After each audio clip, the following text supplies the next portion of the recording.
So excited. I am so excited for this. Oh my god. For over 400 years, the armies of Kyros the Overlord have swept across the known world. All who stood against them fell before their might. Even the Archons, women and men of immense power, were forced to kneel, chained to the Overlord's will. Now Kyros' final conquest has come to our corner of the world, and two of the Overlord's armies compete for the honor of taking our lands. The elite disfavored, and the teeming horde of the Scarlet Chorus. The voices of Nerat, spymaster and Archon of secrets, guides the fierce and undisciplined masses of the Scarlet Chorus. With each battle, the Scarlet Chorus grows stronger, as the defeated are given a simple choice: serve or die. Graven Ash, Archon of War and the Overlord's most loyal general, leads the disfavored. Though small in number, Kyros' ironclad legion has never met true defeat in open battle. Watching over the two generals is Tunon, the Adjudicator, Archon of Justice, eldest of Kyros' minions. Tunon brings Kyros' laws to newly conquered lands, aided by the Fatebinders, judges and executioners of the Overlord's laws. You were among the youngest of the court of Fatebinders when Kyros' armies came to our lands. How could we have known that the fate of thousands would rest in your hands? That was a pretty epic opening, I'm going to be honest. Alright. Okay, so character creation. I might do everyone who might be watching this on YouTube a favor and speed through this, or just time skip it or something like that. But for those of you watching on stream right now, you get to see the whole thing, for better or worse. What a dubious honor. Right, okay. Bump. Let's have a look. The Northern Empire, where you were born, men enjoy... in the Northern Empire, where you were born, men enjoy equal protections under the laws of the Overlord Kyros. In the southern lands of the tiers, only men may own or captain ships, but real estate is restricted to women. Men may lease, but durable ownership of the land in the tiers is always passes to the eldest daughters or sisters. Okay, that makes sense. Most sons enter their father's profession by their mid-teens. Those without a profession or family lands to work and find purpose by pledging service to one of the Overlord's mighty Archons. Criminals, derelicts, and others are often conscripted into the armies of the Archons. If a child cannot forge his own skein, he will certainly find one in battle. Interesting. Okay, I like it. Obviously. Have a look at what options we've got. Sure.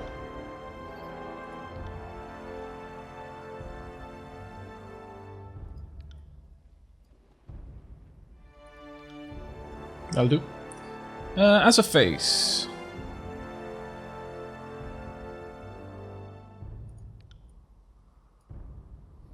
Hair color. Go with a... Well... With a richer brown. Do we... No, we don't get any choice on that one. Okay. Voices. Got it. Moving cautiously. I'm injured. Tired. Let's rest. Huh. It's a battle! Flawless! You learn something every day. This'll be fun. What about Noble? On the lookout. We must rest soon. Right. Have a look here. To battle! I'm leaning more towards Noble or Sneaky. I'm going to let chat decide that one. Meta, you can pick someone at random in chat, and they get to decide on the voice between Noble and Sneaky. I can go either way. Oh, lots of ink. That one looks nice. As does the tree, honestly. I like it, actually. That one's not a bad sleeve.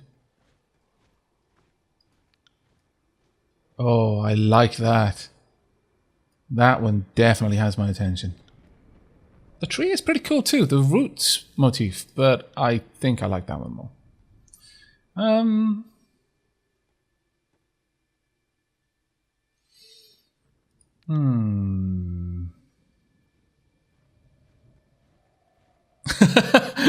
Aerolofts. Foss. I'm terrible with names. I do apologize. But that is a fantastic response. It's like, no, pick someone else. I approve. You're a gentleman or gentle lady. You're a gentle person who knows what they're about. Yeah, I kind of like that. Though we could go for more of a flame motif, I guess. Would it be better the other way around? No, that looks a little bit too dry. Maybe. Ooh.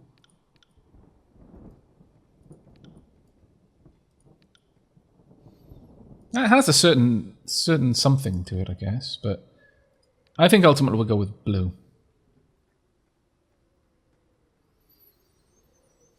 Sneaky. Very well. You learn something every day. You do. Every day's a school day, if you let it be.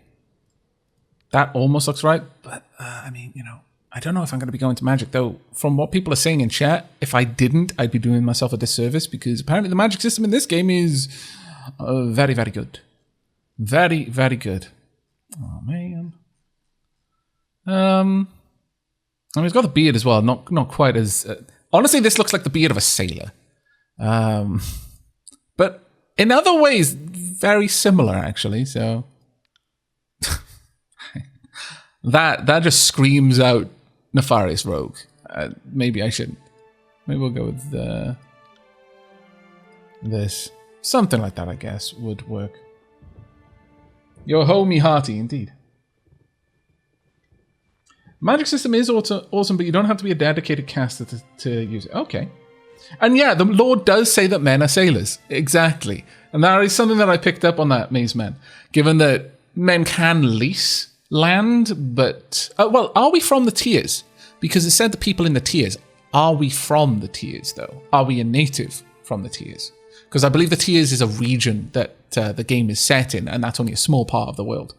But yeah, the men are the only ones who can be captains, and so on and so forth.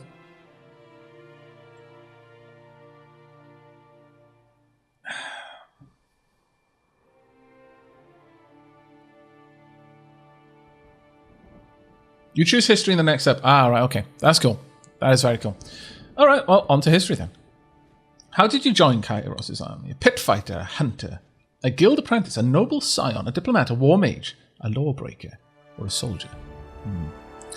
Let's have a look. Unable to settle the year's accounts with grain, your parents offered you as a tithe to the Overlord instead.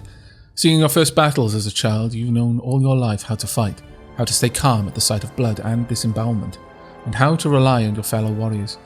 Deemed smarter than the average killer, you were groomed for command and given an education in letters and numbers. With rumours of war, it seemed recruitment into the disfavoured legion would be the obvious match for your skills, but the Archon of Justice is known to say that good iron is not used for swords, and good minds are not used for soldiers. Claimed by Tunon, you were instead drafted into the Court of Fatebinders, where your martial skills were put to use in the enforcement of Kyros' law. That's an interesting one. Pit fighter not wishing to pay to feed and house two, the madame that purchased your mother sold you to the Proving Grounds, the Northern Empire's bloodiest and most notorious fighting arena. Given only enough training to assure the show isn't over too soon, your natural prowess and survival instinct led you to one victory after another. There was no elegant swordplay, no formalized duels, just brutal melee and the stench of blood, shit, and bronze with each day's gruesome necessities. And bronze. Bronze swords, bronze shields? Yeah, probably that's what it's talking about there. It is said that any fighter that slays a dozen others in the grand melee is given her freedom, but in 300 years, only 3 warriors have ever walked away from the Proving Grounds. When the closing horns sounded and 13 corpses lay about your feet, you became the fourth to be granted freedom to thunderous applause. But this autonomy was short-lived. Within days, word of your accomplishments made its way to the Archon of Justice. Okay. There's the hunter. When the leader of your home village spoke out of turn one time too many, agents of the Overlord put the whole town to the torch to contain the spread of insubordination. The bounding Viper tribe came across the smoking ruins of your village, and when the beast's matriarch found you frozen but unafraid, the mighty leader took you in and raised you with the protection of her tribe. For years you lived with these wild beastmen in their migratory homes throughout the mountains, but the bounding Vipers were a dying breed. Each long winter took a greater toll than the last, and once the dwindling tribe was too weak to defend its lands, disfavored soldiers came to dispense of the ravenous scavengers your tribe had become. Finding a human amongst the wild tribe, the disfavored soldiers made a point of taking you alive. News of the wild child from the north eventually spread to the Archon of Justice, and he ordered you released from captivity and delivered unto his court. Now, this one's an interesting one. I thought it was going to be something similar, like, your hunter fell on hard times, you joined the army or sold to the army or something like that. But this is more of a, you were actually raised by beastmen? I'm assuming that is not being... and I don't particularly want confirmation on this, but I'm going to run on the assumption that is not being metaphorical. We're not talking about wild peoples of the north, but actual beastmen. Like Dwarf Fortress ideas of beastmen. That one's definitely got my attention. That and Soldier so far. Guild Apprentice.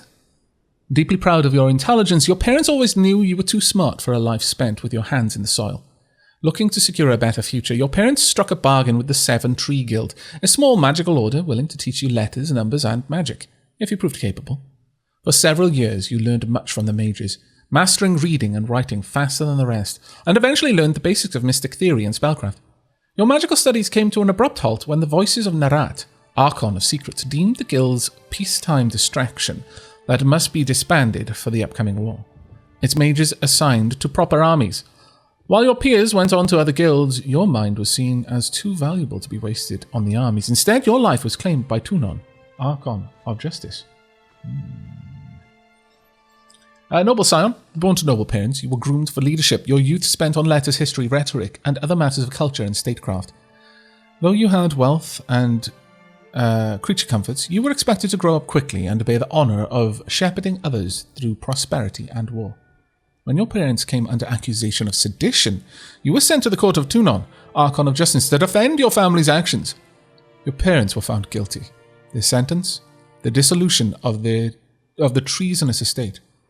Eloquently pleading your own ignorance on your family's actions, you negotiated your most important deal yet. Wow, really? Immunity from the crimes of your family for the simple cost of swearing fealty to the Archon himself. Despite the unwilling induction, your education and savvy made you a valuable addition to the Archon's cadre of enforcers. And so long as you remain in good standing, your family just might be allowed to live. Oh, okay. Okay, I thought it was like, yeah, I wasn't with them. It was like that when I got here. Nah, they can be sent to the gallows, but not me. I'm innocent. But no, maybe there's an element of, look, if I'll do a good... I'm not telling you how to do your job, but maybe just not killing them? If I do a really good job of my own? Okay, maybe not as much of a scoundrel as I thought first. Okay. Accused of a crime you most certainly did commit. I approve! I had to reread that in my head. It was like, wait. Was it a knot? No, there's not a knot. Oh, that's fantastic. I absolutely committed that crime. I relished it, in fact. Oh, wow. You stood before Tunon the Adjudicator, Archon of Justice, and argued your case with eloquence and conviction. Impressed by your logic, reason, and confidence, he found you guilty anyway. God damn it. It is rumored that Tunon selects many of his agents from his prisoners, who better to catch the wicked than those versed in such ways. In his mercy, Tunon offered you the choice of two sentences: decades languishing in prison or a lifetime serving him in the court of Fatebinders. The choice was an easy one, and instead of seeing the inside of a cell, you were trained in letters and numbers, magic and war. The laws you once broke are now yours to interpret And enforcer. I like that. Let's put an underscore underneath interpret. That's pretty good. Pretty good. Thanks very much for the advice on that one, Ven. That sounds like a good mechanical advice, but I'm actually going to go through it in order because I feel that my build will be built up out of the character and history that I come from. If you're familiar with the game Darklands, in that one you literally build your character in like 3-year chunks. What were you doing for the past 3 years? And then that gives you a certain amount of points to spend and adjusts your skills and also where you can spend the points you've just been given on what skills you would reasonably have been able to train. And then the next 3 years, you might build up off that previous employment. If you had been a soldier, maybe you advanced in the ranks, or maybe that was enough of the soldiering life, you went and become a monk, and now you can become a preacher, and so on and so forth. And I like that way of doing it, building the skills based on the history rather than building the character and then making the history to fit the character. That's a bit more min-maxy than I like to play. I like to actually, I'm fine with having a weak character, mechanically speaking, if, maybe the body is starved, but the soul is well fed. Apparently, I'm going to love the prologue. I approve. I approve enormously. Indeed, Lohido. Roleplay versus roleplay. Okay, War Mage.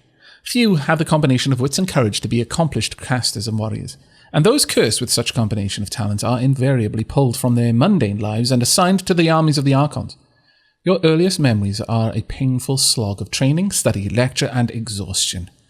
All the elements of being groomed for battle.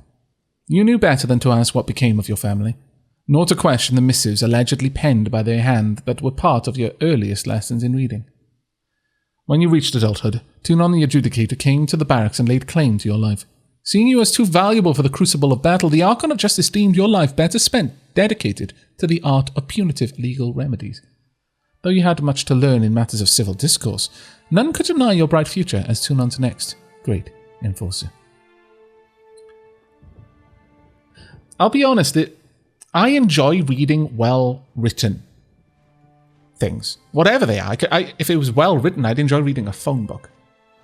And you can probably also tell that with the way I put inflection into the way I'm reading. I'm really enjoying just reading through these backstories. I feel that they impress upon me how I should read it, rather than me reading it and realizing, all right, there should be an inflection on this word. I'm getting that from the words as I'm going. It's actually really, really cool.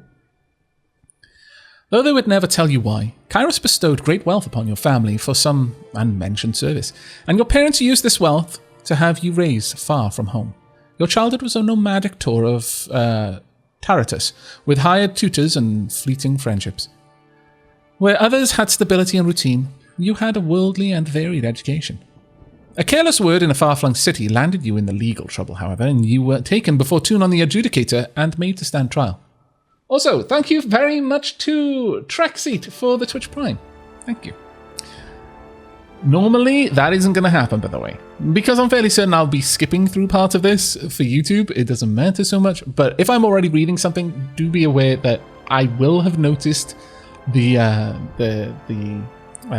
notification.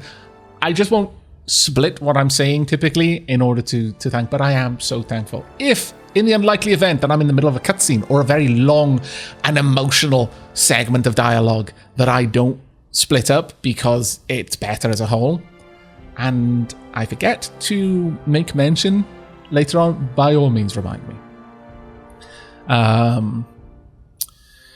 Not only did you plead your innocence, but you turned the accusations around on the accuser for wasting the court's time, and the Archon of Justice concurred. Amused by your wit, wisdom, and adaptability, Tunon claimed you as his newest enforcer. Okay, so we've read through them all, and by far my favourites are currently Hunter and Lawbreaker. Now, this isn't a choice for chat, and I know that will pain some of you. I will give a lot of choices to chat, but I feel that these two speak to me specifically, and I'm going to be playing the character. A lot of this, I like to really dig into the guts of role-playing games and feel the characters. And so having something that works for me, I'm going to be honest, as much as Lawbreaker really, really amused me, Hunter says something else. Hunter definitely speaks to me. So we're going to be going with that one. Okay. You were trained in the following combat style. Sword and shield, greatsword, shortbow, shock spells, vigor spells, frost spells, atrophy spells, unarmed attacks, a dual wielding or javelin. Now, we were raised by beastmen. I have no idea what the beastmen are like. So I'm favoring more of a... I don't think we're going to be going with magic, though it's possible maybe shamans would have taught us. But they were more of a nomadic tribe. So hunting, shortbow would be more useful for hunting. The shortbow is the weapon of choice for those who choose to attack from a distance, avoiding direct engagement with their enemies. Unarmed attacks, though, I'm not sure what kind of beastmen these are. And again, I'm not sure if it's a metaphor or not, but assuming that they are more savage, they might have natural weaponry. Unarmed fighting is one of the more challenging combat styles. Damage is generally lower, but this is offset by the speed of your attacks. A good style for someone interested in being challenged. While fighting unarmed, the dodge skill is used to avoid melee attacks rather than parry. Okay. That's true. Magic comes from the Archons, yes. That's a very good point. But I would probably have a decision. I get two styles. So, yeah, we'll have one spell then, and then one combat style. The combat style will come from our childhood, I think. Whereas the magic will come from the Archons. That's a very good point. If you're wielding two weapons gives you advantage of versatility, as each weapon can deal different types of damage. I think we're probably going to go with dual wielding. It's dual wielding or unarmed attacks, I think. Sword and board, I don't think is the kind of style that you might find. Javelin might have worked in the same way the shortbow works, but dual wielding... The reality is, if you're... Unarmed fighting is one of the few times that you're going to use both of your hands to directly do damage. Now, unarmed attacks, that might be something that our character would have learned from beast people, because assuming they've got claws, they've got a natural weapon they're going to be using. I'm going to assume that since they're called beastmen, they walk on 2 feet. Now, we could emulate that. Biology has granted us these whomping great clubs on the end of our arms that we can use to pummel things with. But we are human, and I, just because we were raised amongst these people doesn't mean we think we are one or would emulate something that was clearly suboptimal for us. We are flexible. Maybe, we get two weapons to better emulate the two-handed fighting that we might have observed in the Beastmen. So I'm going to go with dual wielding as my primary there. So we've got Flurry of Blows.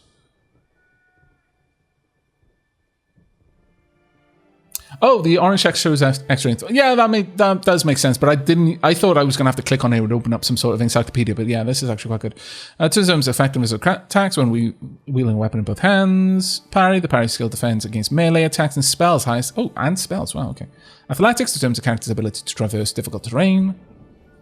And Subterfuge. The Subterfuge skill determines the character's ability to move unseen through their environment, to detect and manipulate hidden traps and devices, and to open locked chests and doors.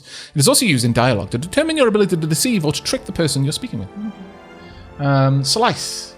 A carefully placed attack that attempts to open a major artery, leaving the target bleeding. Seems a little bit nasty, but sure. Okay.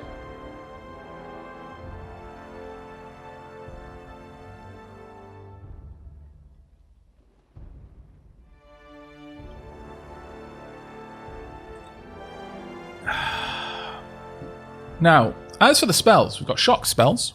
Major skilled in the shock magic and frequently interrupt their enemies, preventing them from executing their attacks. That sounds good. Vigor spells.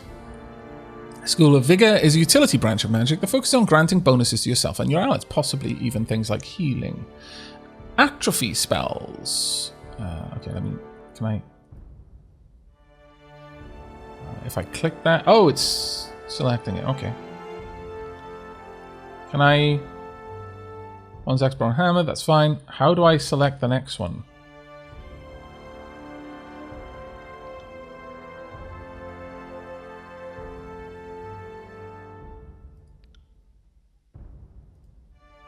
Oh, I've got to choose an ability because I'm a derp, that's why. I'll go with Slice. There we go. Alright, and the next one is Frost Spells. Frost Magic is an offensive skill that focuses on slowing enemies as well as dealing cold damage. Atrophy Magic drains the skills and attributes of your enemies, weakening their attacks and making them easier to kill.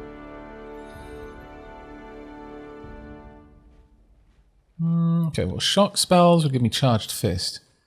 Channel an explosive surge of electrical energies, releasing it all at once on a nearby enemy, interrupting them, and sending them flying back. Okay, and envelop a target in harsh winter cold, leaving them frozen for a time. Fill the target with a surge of greatness, granting them a bonus to might and vitality. Gather entropic energy and channel it into an enemy, sapping the target's might and vitality. Well, let's have a quick look. Control atrophy, determines the character's ability to draw and control spells, use Sickle of Atrophy. Okay. Magic Staff, Law, Dual Wield, blah, blah, blah, blah. Okay, it gives me no other particular bits of info. Much the same.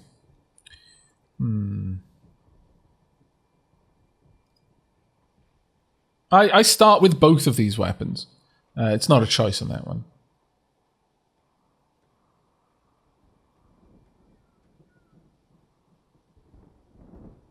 I mean, Vigor would make sense for a nomadic tribe. So would, I don't know, maybe Atrophy for the same reason. I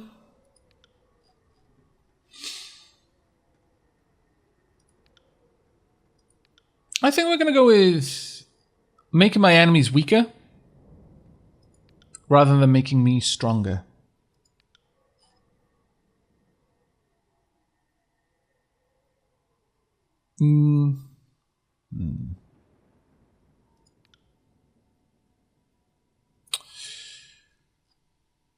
I don't know. That being said, how do hunters usually... Well, I mean, it depends. If you were a lone hunter, you might choose to make your enemies weaker. But if you were hunting with a pack, you might choose tactics that benefit the pack. So yeah, I'm gonna say probably due to a preference based on his upbringing, he would go for spells that would work more in a group. I don't know if my character is going to spend most of their time on their own, so this might be a bad choice, but I think it makes a bit more thematic sense. Okay. Character colors. Oh, I like. That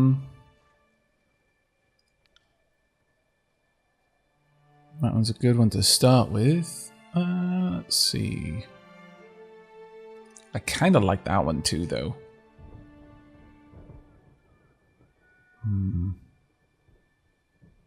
That one's a kind of stylistic claw.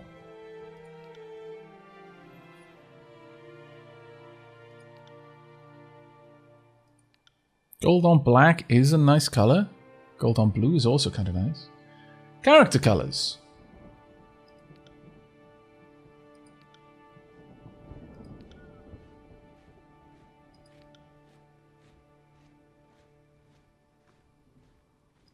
Sort of got this blue theme going on, though.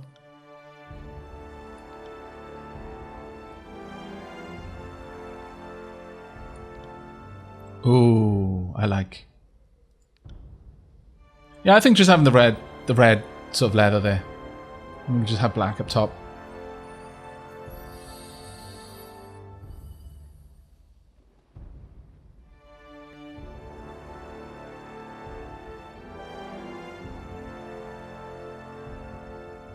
Okay. Now I'm fairly happy with that. Alright. Now, some people in chat are saying, remember that it was the Archons that taught the magic. That is true, but I feel that the what we would gravitate towards would probably be influenced by, the early years, the formative part of our upbringing. Thank you very much, Amazing Girl, for the subscription there. 27 months in a row. Woohoo! Yeah, I like that. Black and red. Enter name. Well, I mean, come on. We gotta go with Aavak.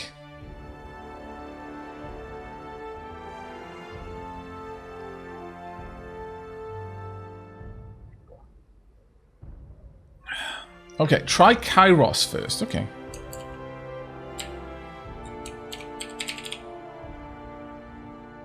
Valid name. The name you entered contains a term that is forbidden. Okay. Aavak the Terrible? No, just Aavak. It'll be fine. Maybe Dark Aavak is a better idea. It's literally forbidden in law, is why. Oh, okay. Well, yeah, I know that's the Overlord. It was saying in the law that we were reading. I mean, we could be Dark Aavak, but no, let's go with something a little bit more. Let's just go with Aavak. Dark Aavak is clearly a title more than a name. I mean, we could have something like Avakis or Avakine if we want to put a little bit more of a spin on it, but I think Aavak is good. Let us go. Attributes. Okay. Might determines the physical strength of a character. Increases might leads to more powerful attacks and stronger abilities, as well as increasing the endurance and defense. The endurance defense. Okay. Finesse. Character's physical and mental precision. It's used to determine accuracy of attacks and spells, as well as increasing worn armor's chance to reduce a hit type.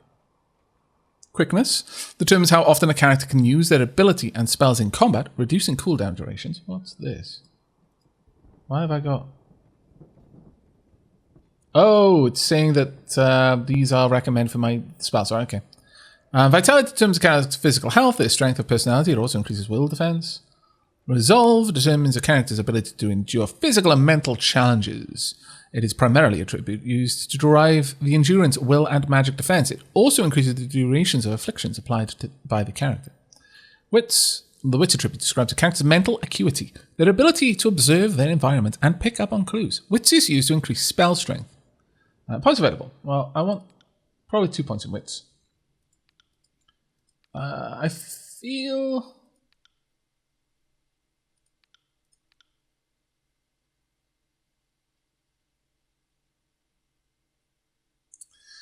Now that last point, Wits or maybe Might.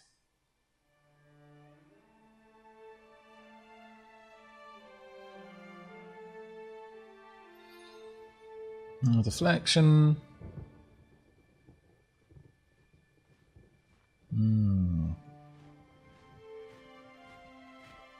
I think we're going to pump Wits even further. So we'll have quickness and wits fairly high, then might and finesse a bit above average. I'm assuming the 10 is the average. Oh, 20 points, my lord. Dual wield. This skill is recommended because you trained in dual wield. And magic staff, because we trained in the vigor spell. Law. The skill is recommended because of your training in vigor. Parry, dual wield. Subterfuge, dual wield. And athletics for dual wield. And control vigor for vigor, obviously. Bows, it's okay. Dual wield is reasonable. Determines the effectiveness of attacks when wielding weapons in both hands. I have no idea what the cap is on skills, so I don't know if these are good enough or bad.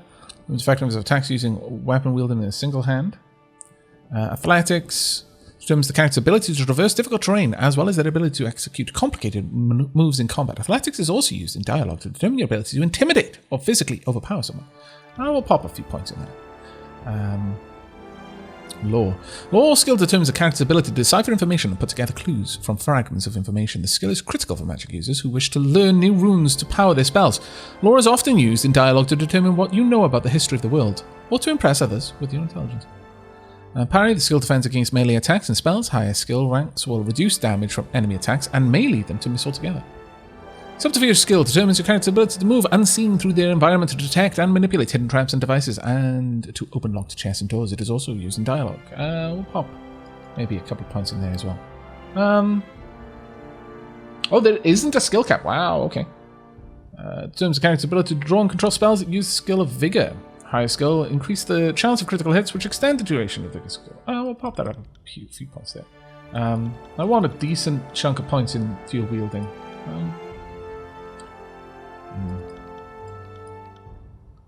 Let's bring Subterfuge down, Parry up a little bit.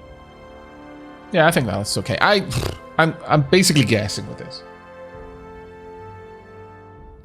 But that seems reasonable to me.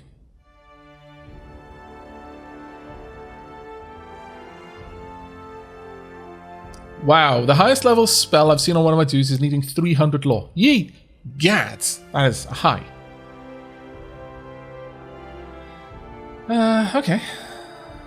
Well, I'm fairly happy with this. Also, hello, Plumber Smack. Hi, mate. Sorry, I missed you coming in. Also, while I've got a moment's respite, Nightly Prophet, thank you very much for the 10 months of subscriptions. Plumber Smack for the 21 months of subscriptions. Escas for the 8th month of subscriptions. Bamboo Bazooka, what a marvelous name. Wow, 13 months. Hard to believe it's that long. So cheers to the glorious Aavak and to the lovely chat. Ah, that's lovely. Super lovely. Flabors as well. Is this a game with renaming things? If so, I volunteer to be a name in the game. I have no idea if there'll be any other kind of renaming. Maybe we'll be able to craft things. Whitehammer for the resub, 8 months in a row. And Rui, you gave that one to Sumi. Okay, we're done now. Like over an hour back. My lord. Red Octobear, thank you very much for the Switch Prime subscription. 5 months in a row. Hey, 5 months now. Yay. And thank you very much, Supernova. You've subscribed for 15 months. Thank you ever so much for all of the support, everyone. The system does a lot by 5s for percentages buffs. Lore-wise, it doesn't matter. Okay, so... Right. Generally try to rise things in groups of 5. Okay. I'll just leave it as that for now, though. Conquest or Quick Start. Selecting the Conquest option will allow you to play through Kyros' Conquest of the Tiers, choosing how your character was involved in the invasion. This gives you the most control over the starting state of the game, and how other factions will... Ooh, I think we're definitely going with Conquest. I don't even need to read the other one. We don't even need to read it. But this is the last chance for me to say thank you, everyone in chat, who has or will, or has just thought about it, subscribing, or cheering, or is just happy to view. It always feels awkward to try and express how much I appreciate it in words, but it's a lot, an awful lot. Thank you all so very, very, very much. You are all good peeps. Okay, time for us to go forth. How do you want to continue? Well, we want to find out what we did in the Conquest. All the world has fallen to Kyros, and now the Overlord's eye is on the Tiers, our home. The last corner of the world free of Kyros' reign. 2 armies, the Disfavored and the Scarlet Chorus, march south from the Northern Empire, the last realm to fall to Kyros a century prior. Our home. Interesting. So we are from the Tiers then.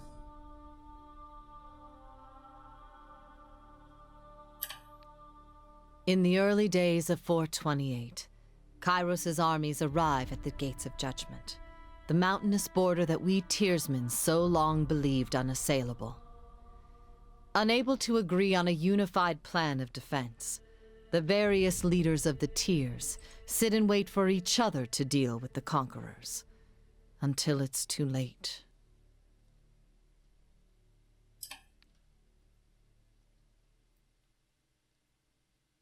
Okay. During the Conquest, you will decide your character's actions during Kyros' invasion of the Tiers, shaping the world through which you will adventure over the course of the game. Each choice you make affects your character and how major factions of the Tiers respond to you. Your decisions matter, so choose wisely. That's fantastic. I like decisions that matter. 428 TR. That's fantastic. The Bassett City. The Bassett City stood atop the northern border between Kyros Empire and the Tiers.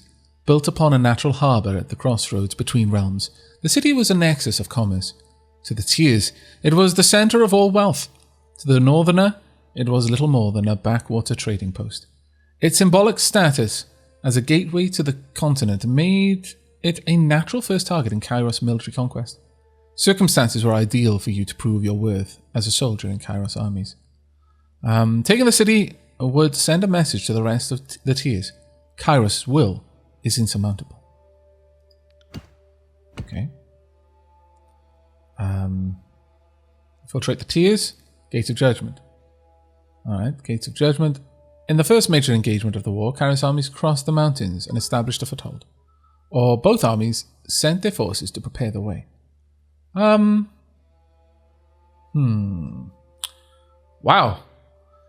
Kay Flynn, I thank you so much for that cheer there. My goodness, that is incredibly kind of you. My lord. Thank you very, very much indeed. Right. Well, this is going to be an interesting one. You're missing a lot of you missed the orange text. I mean, I hovered over some of it. I'm not going to hover over all of it, but okay. I'll bear that in mind. Thank you very much for that. Remember, you can only pick one of each option. Yeah, I figured that. Okay.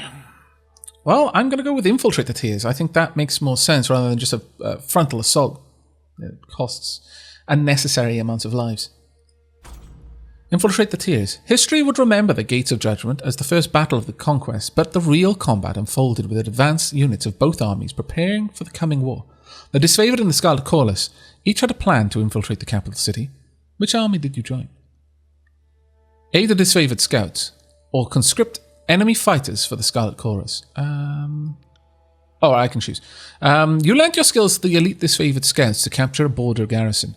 Graven Ash insisted that an early victory in the offensive would boost the morale of his troops and diminish the haughty overconfidence of the Southerners.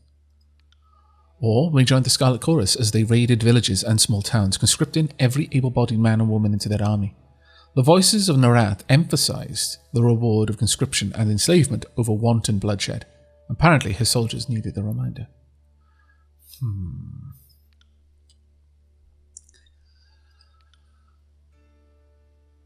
I think this would be... At this point, we're already a part of Kyros' army. And so, whilst we have our upbringing amongst the Beastmen to temper our choices... to guide our choices, we also have the education... as a fate binder or as a fate bringer, to temper that. Now, would we go for an early morale boosting victory? Maybe not too bloody. Maybe diminish the will of the enemy. Try to break them in spirit before the fight, and as a result, maybe not have to fight as hard and not have to break as many bodies. Or did we scout the surrounding lands, bolster our defense, our forces, whilst also robbing them of defenders?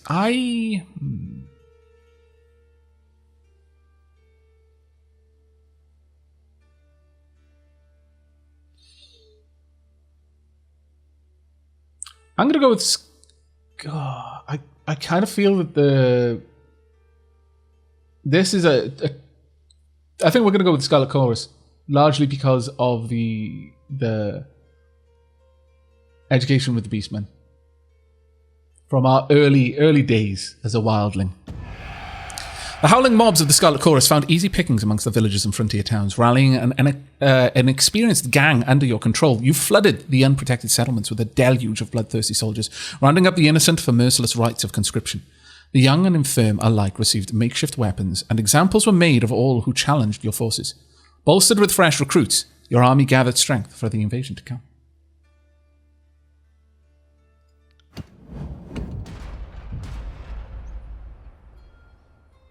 Okay, next up.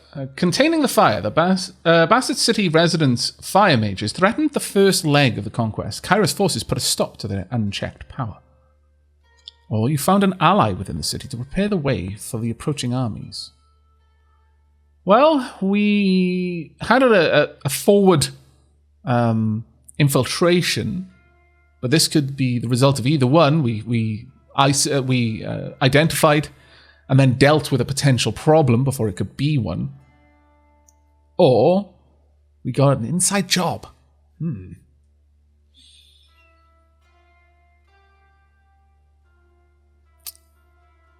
Fire mages, though.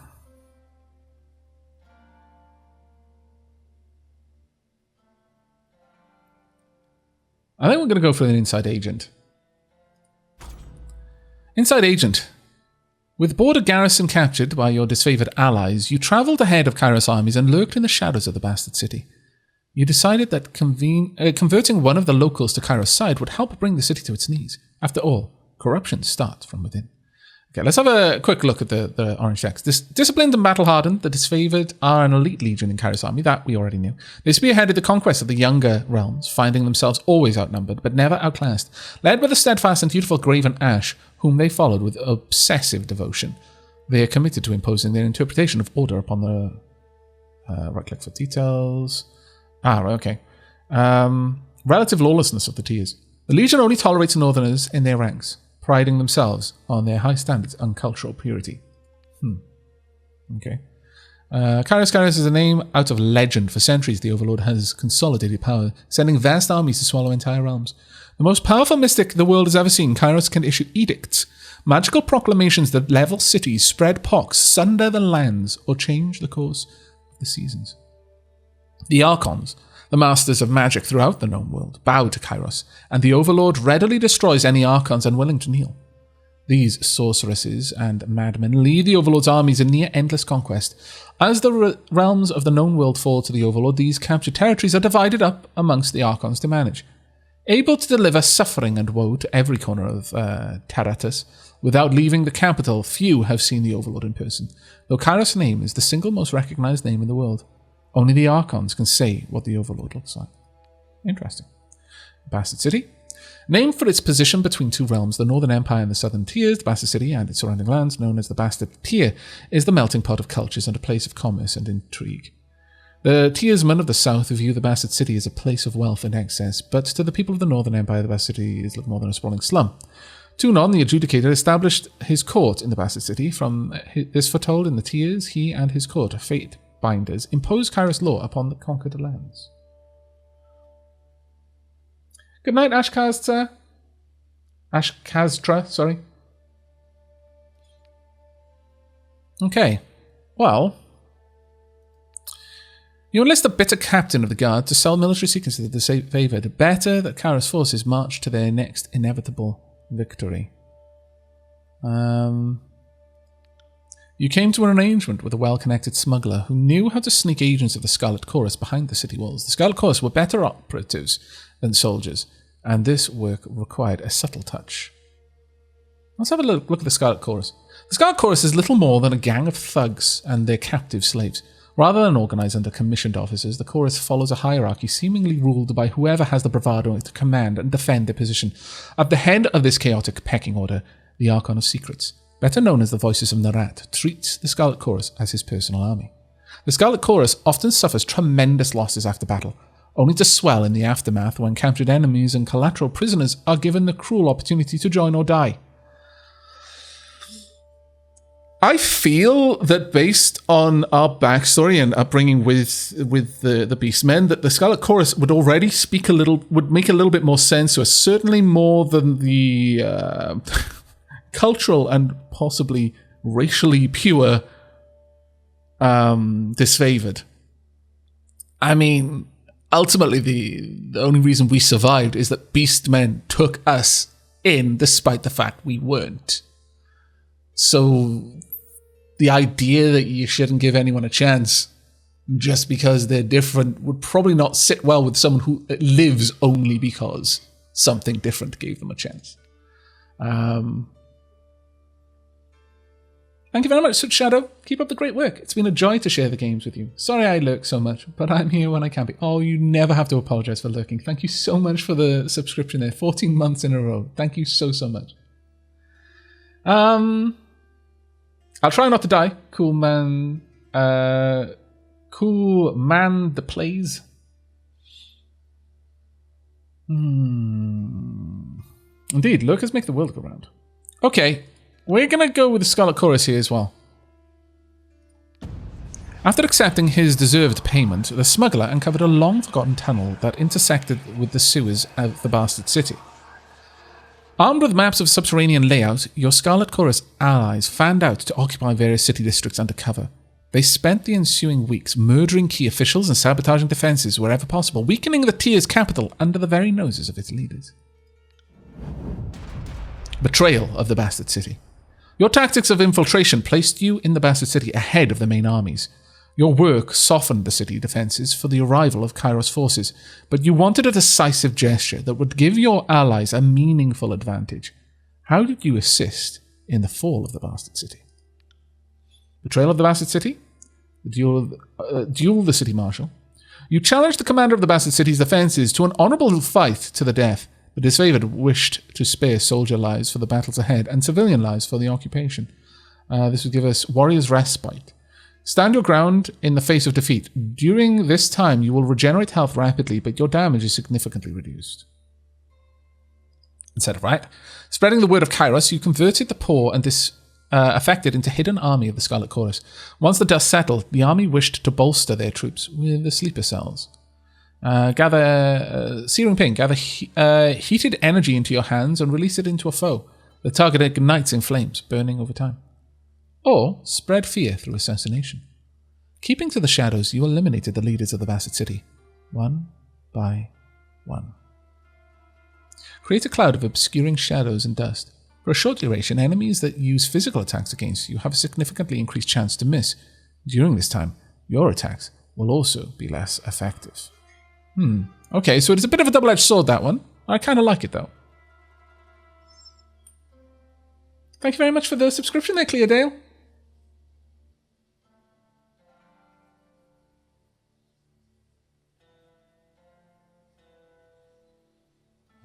I mean, generally speaking, it's going to be an uphill battle for us to like the Disfavored.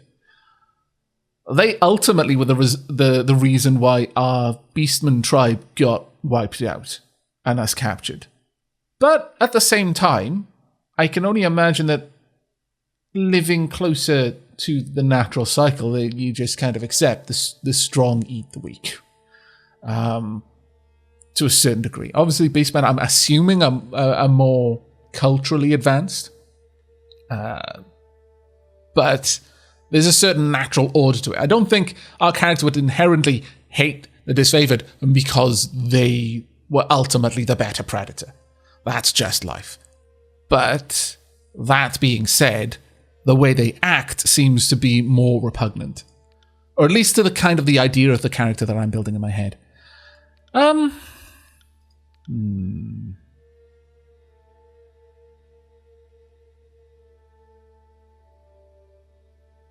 But yeah, we're just making decisions here. Like, we challenge the commander. The Disfavored, I think, honestly, just having this, you're doing this for the Scarlet Chorus, you're doing this for the Disfavored. This one, in fact, it does very little for that. You know, we could possibly just take out the commander. But I kind of like this one. Betrayal of the Bassett City. Keeping to the shadows, you eliminate the leaders of the Bassett City one by one. We cut the heads off. Some deaths were quiet and unnoticed, while others were gruesome beyond words. As a wave of murder overtook the city's elite, your deeds swelled in infamy. Well before the armies arrived, no one in the Bassett City felt safe in their homes, much less behind their walls. By the time Kyros forces crested the horizon, the city was fearful enough to throw open the gates and welcome their new protectors. Wow. Okay, that was perhaps a little bit more than I expected. A very dark Aavakian, though. Very dark Aavakian.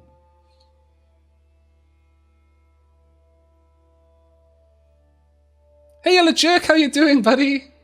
And yes, this is a blind playthrough. Completely blind. And I am really enjoying what I've seen so far. Okay, so there we are. Bassett City is down. The Bassett City settled into a new state of normalcy. With every tower displaying Kyros' banner, your name was whispered alongside rumours of a decorated career to come. The armies divided into two fronts and migrated south. Tunon sent word that you were to join the next frontier of Kyros' conquests, either as judge and overseer of the settlement of Lethian's Crossing, or as a war advisor to the armies advancing into the realm of Apex. Let's find out about Tunon. Right. Tunon the Adjudicator is the Archon of Justice, ruler of the conquered realm, and arbiter of disputes. Oldest of the Archons sent to conquer the tiers, Tunon speaks with Kyros authority. His true appearance remains hidden behind an iron mask, the face of judgment. Tunon is an impartial, sober creature wholly obsessed with justice and order. Though assumed to be a powerful combatant, Tunon rarely strays from his throne room, entrusting his court of Fatebinders to act as his eyes and ears, as well as judges, juries, and, when necessary, executioners. Lethian's Crossing. Built in the shadow of the Old Wall's junction in the realm of heaven, Lethian's Crossing is a growing trading settlement, and the nearby rivers are rich in iron ore, though the locals lack the technology to smelt and forge the element. In the years following Kyros' conquest of the Tiers, the population of Lethian's Crossing swelled with refugees fleeing the destruction of their homelands. The presence of the forge-bound mining the iron, along with their guards, makes this makeshift settlement a vital resource for Kyros' armies. Okay. Okay. Well, what's Apex, though? It doesn't have anything for that one. The troops of the mountain realm of the Apex stood idle in the safety of their valley, biding their time as their neighbours in the Bassett City fell. In the second year of the war, a joint force of the Desader and Scarlet Chorus crossed over the mountain to take control of the Tier's central valley.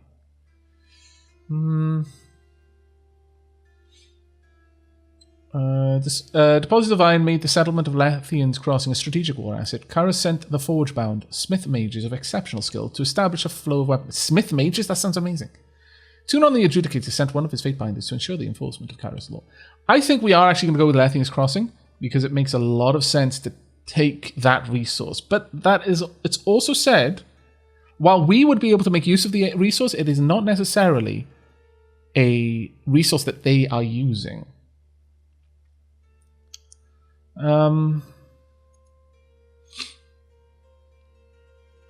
Rich in iron ore, though the locals lack the technology to smelt and forge the element. So maybe it would have been a more strategic move to deal with the people in Apex rather than worry about it early on.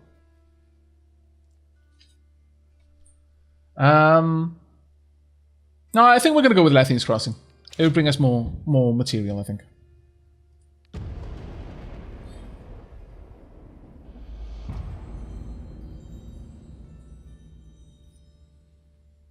Four to 9.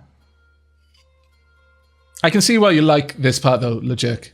It is really cool so far. I love games that let you define a character before the game properly begins, and so that they actually feel like they have a place in the world. They're not just, haha, I just popped out of nowhere, really. I just fell out of my mother, and now I'm the chosen one. Haha, I'm going to go and do great things. Rather, it's like, nah, I've been here for a while. I've sweat, I've bled, I've cried, I've been dragged through the mud. I felt the wounds of this world. I've caused some of them. Yeah. That's such a cool...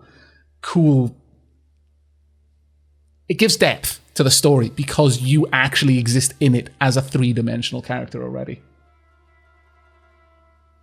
Years ago, Lethian the Bold founded a small merchant town at the intersection of ancient old walls. I like that.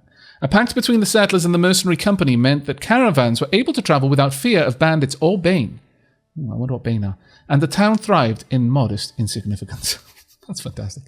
Lethian's Crossing drew Kyros' attention for the iron deposits in the surrounding hills. With the region under Kyros' control, the northern smith mages could set up workshops and to refine ore and arm the disfavored with the finest weapons in the known world. The Archon of Secrets dismantled the mercenary support with a generous bribe, taking the crossing in a bloodless victory. Oh, interesting. Tunon dispatched you to travel alongside Kyros' forces to bring order to the region. I approve.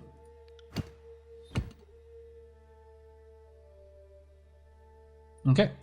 So, the iron must flow. You found a clever solution to improve production of iron weapons and armor. Or, the cult of Sirin. The Archon of Song's power ensnared the minds of a disfavored soldier. Ooh, what's this? The cult of Sirin. Sirin, Archon of Song. Oh, wow. I like. Used her arcane charm to lure locals into joining Kyros' army. As a patroness of the Scarlet Chorus, her efforts were crucial to the conscription of new recruits. When an enthralled disfavored soldier joined her cult, or when, his company feared that the Archon was growing out of control and needed to be stopped. Oh. But no, I like the idea of someone who... Oh, man. Destroy Syrian's cult. The disfavored demanded that the Archon of Song cease her recruitment practices and that they be allowed to violently subdue her cult of followers. The loss of soldiers was a significant setback to the Scarlet Chorus. No.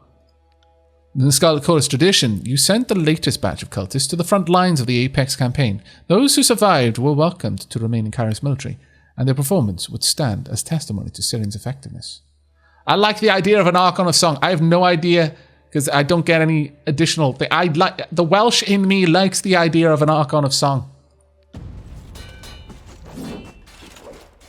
The Scarlet Chorus agreed to transfer Siren's latest recruits to the front lines of the Apex campaign.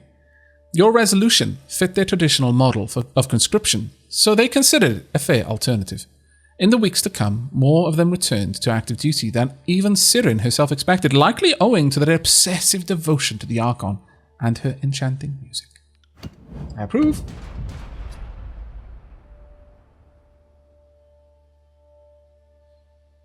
Okay, a red anvil. A forge-bound mage swore allegiance to the Scarlet Chorus, creating strife between the armies.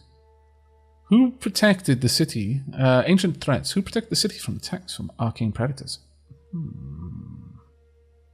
I like the sound of the red anvil. Just the name of it sounds good.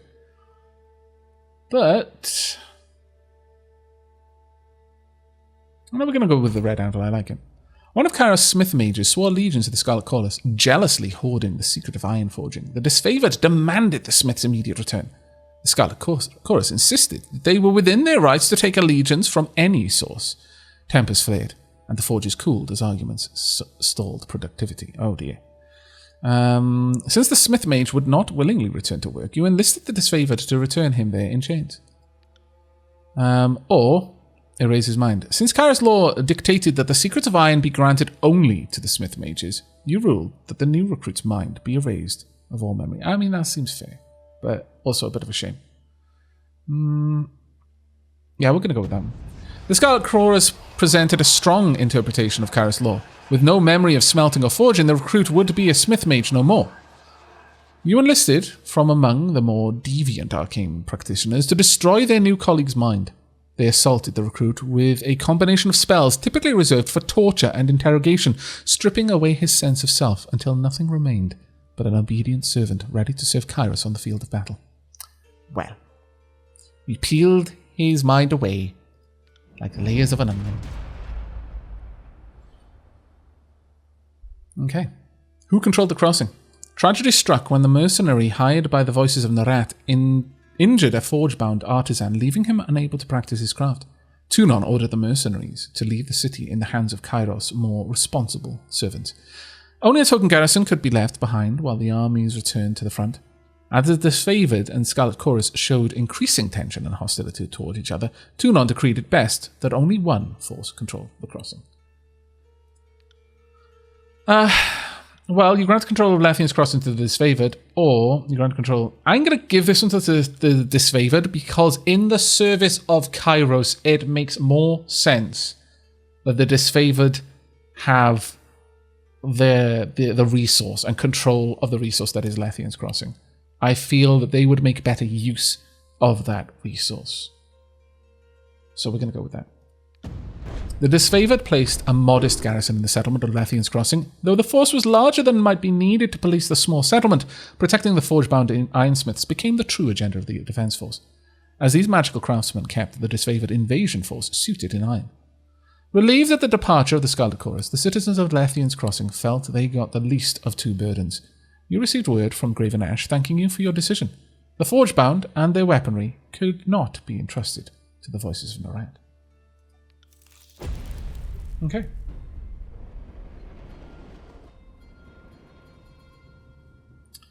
With the mercenaries expelled and Lethian's Crossing under new leadership, Kyros forces congratulated themselves on bringing order to the settlement and guaranteeing a productive flow of resources. Over the course of this diversion, the army front advanced further into the tiers. Your skills were needed in the realm of Azure, stalwart of the Velum Citadel. That sounds awesome. The Velum Citadel was a library fortress. Okay, that makes a lot of sense. Velum. The largest archive of the written word in the tiers. The School of Ink and Quill protected and maintained the archive of ancient lore for centuries, standing apart from the political upheavals of the younger realms as an enduring pillar of knowledge and culture. You may choose only one of these locations.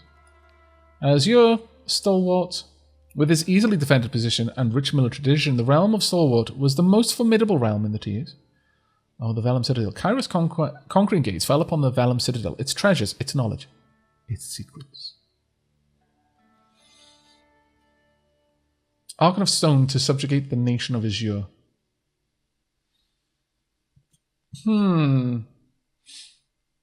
This is really good, though. This is a hard one. This is more for, Marshall having a strong fortress. This I have no idea. But the Velum Citadel, knowledge. We're going to go with the Velum Citadel. 430 TR. Year 3 of Kyros Conquest. What does TR stand for?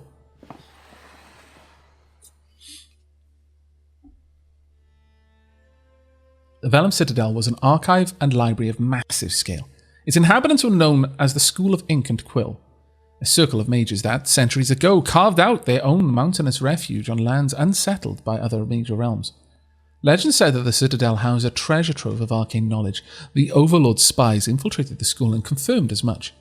The time was ripe to send a detachment to the Great Library Fortress and force the scholars to yield to Kyros. Okay, we've got the Song of Ensnarement. Sirin's song ensnared some stealthy sages. Or Chain of Command, a peaceful surrender turned bloody. I'm going to go with Sirin. Sirin, Archon of Song, used her power to enthrall enemy mages who crept beyond the Citadel walls. After Kyros forces rounded up the arcane practitioners, the disfavored began executing the new captives before they could share dangerous knowledge. A crime under Kyros law, with the Scarlet Chorus.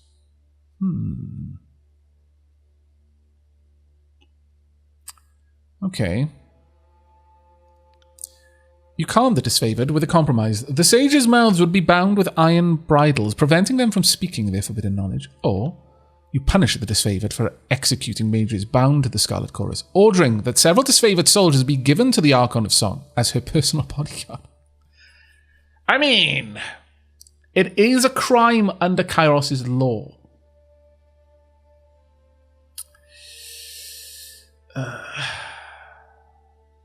Take care, and amazing. Enjoy Satisfactory. And hello, Cam2418. Well,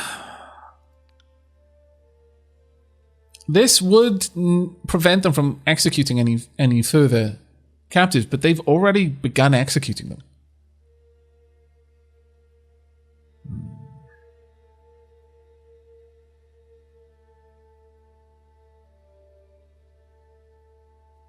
I'm going to favour the Scarlet Chorus in this one. The wisdom of the sages and knowledge of the Velum Citadel were too important to silence. The disfavored balked at entering the Archon's service, but your ruling left them with no recourse. Archon Sirin, delighted in having new toys to play with. Oh dear. Oh dear, that's gone in a direction I wasn't particularly expecting. And promptly enthralled her personal guard. You spotted them in camp days later, following their new mistress with wide-eyed devotion. What was I expecting, really, my lord?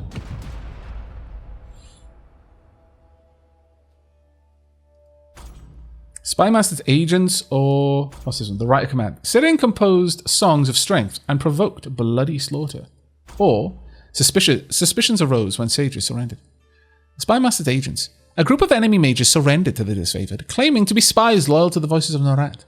No one in the army could verify the claim. The disfavored readied to interrogate the mages, but the Scarlet Chorus protested, demanding that the prisoners be given to their custody. They couldn't risk the voices of Norat's secrets falling into the wrong hands.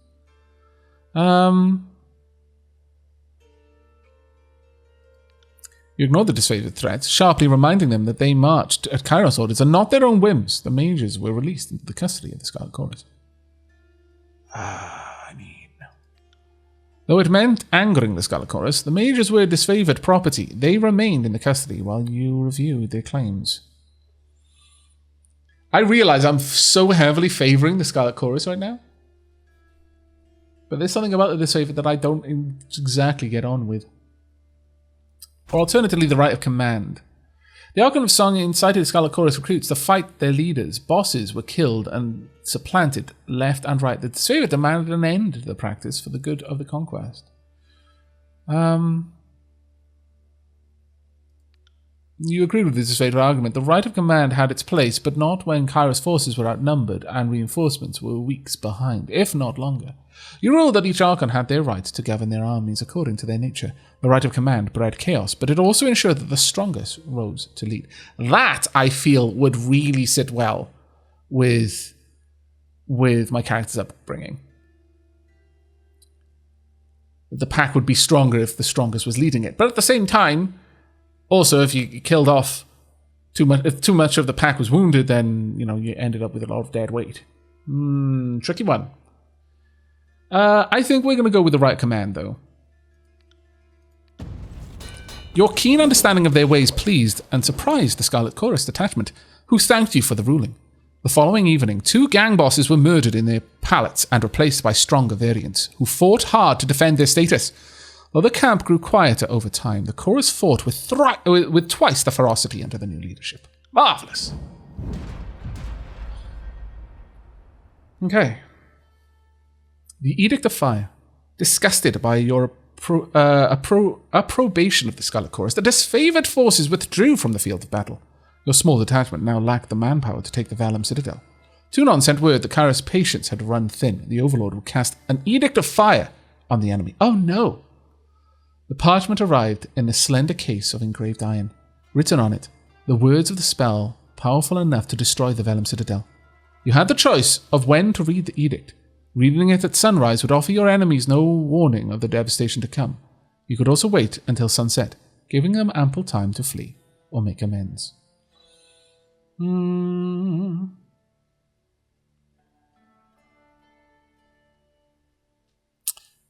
Okay. Claiming they still had spies within the city, the Scarlet Chorus urged you to warn the mages of the Overlord's edict. Granting their request, you met with the enemy under a blue flag of peace and warned them of their doom, giving the Chorus spies and the enemy a chance to run. There's nothing about the edict that said I had to dish it out like that.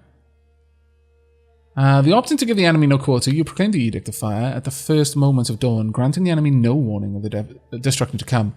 Though the chorus insisted your actions doomed their spies, the disfavored applauded your decision. No, we're gonna go with this one. There's no particular need for them all to die. Join or die.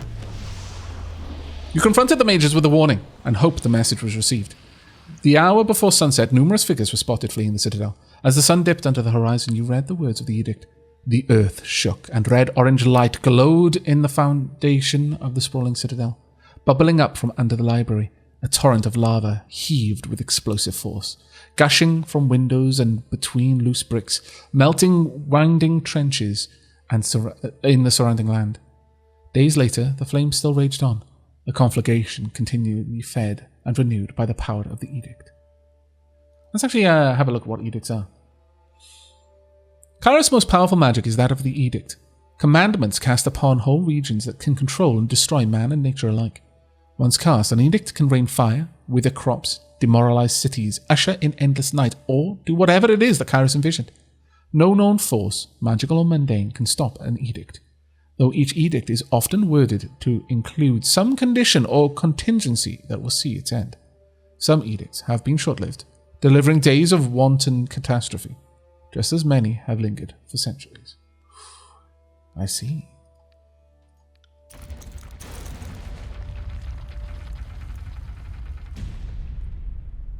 The armies of Kyros left the devastation of the Velum Citadel in silence. From the day forward, the Tears came to know the once noble citadel as the Burning Library. Have a look at this.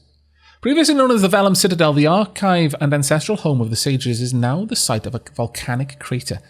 Eruptions of lava began during the conquest of the Tears after Kyros' forces failed to claim the library in the Overlord's name. Now, I'm going to ask something that I'm going to ask it. Don't spoil anything by telling me what an alternative might have been, but was there an alternative to that? If I hadn't have sided so heavily with the chorus and ultimately annoyed the disfavored, would that not have resulted in this place going up?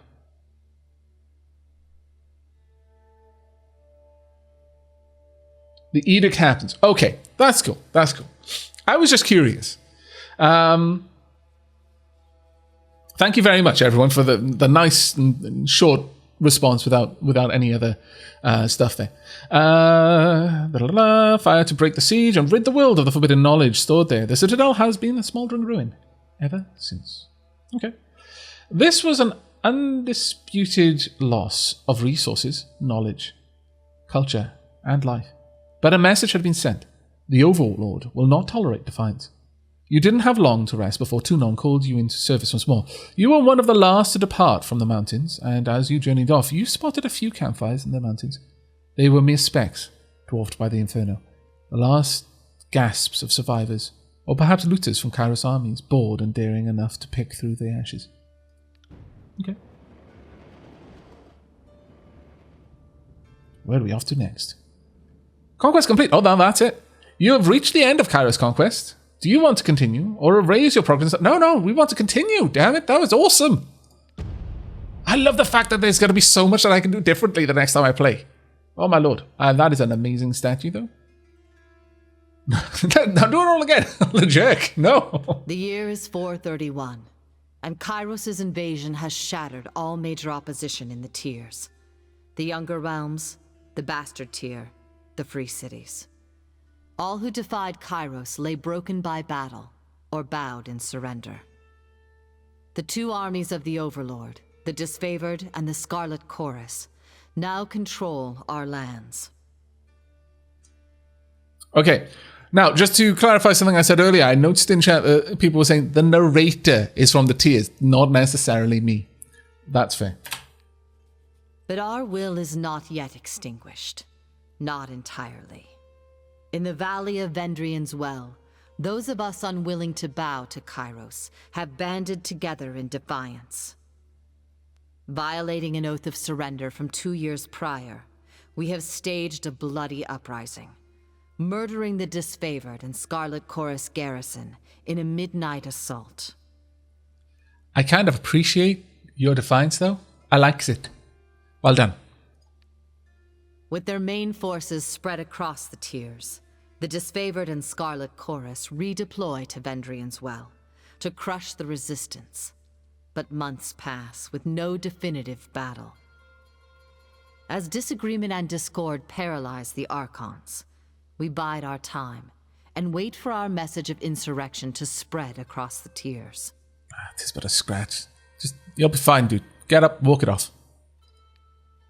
The Overlord is not amused. And Kyros has one message for the Archons. Crush the Oathbreakers or die. Kyros backs this threat with an edict. A magical commandment that can slay all in the valley should the order be ignored. The honor of proclaiming this edict fell to you. Sent across the mountains to Vendrian's Well, you carry the Overlord's edict to read before the Archons. Okay. Crush them or die. That seems a little bit counterintuitive, honestly. It's like, army, win this fight or die. Even though if you fail, that means you're already weak and the enemy are strong. I'm going to kill you anyway. Oh, wait. Maybe it's the whole everyone there can die. I guess that would also work. As you finally make your way through the winding mountain passes into the valley, the ground trembles. And Kyros' magic seals the way behind you. Oh, that's just a jerk move. You are trapped in Vendrian's Well, with Kyros' armies and the Oathbreakers. The only way to survive is to fulfill the terms of the Overlord's edict, in any way that you can. Well, there's nothing like a good bit of... a good driving force to move a story onward.